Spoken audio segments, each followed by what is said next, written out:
কি অবস্থা? নাম কি তোমার? সীমা।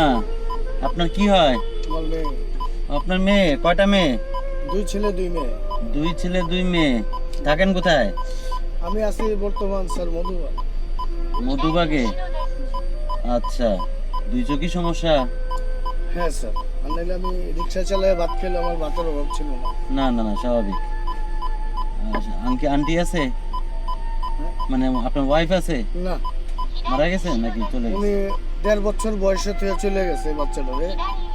অন্য কোথাও? হ্যাঁ, আরে, আর এই কি সবার ছোট না বড়? এ সবাই ছোট, বড় মেয়ে বিয়া দিছি। বড় মেয়ে বিয়ে দিছেন? জি। আচ্ছা, যাক, শুক্রিয়া। এখান থেকে আপনি তো দেখতে পান না, আপনার মেয়ে একটা খাম টান দেখে, খামের মধ্যে টাকা আছে, নাও তো একটা, যে কোনো একটা খাম নাও। একটা নিবা, হ্যাঁ? আপনার হাতে দেন। না না না, আপনার আপনার যেটা আছে কপালে সেটাই হবে। ওখানে খামের মধ্যে টাকা আছে, পাইছো? ওকে, যাও।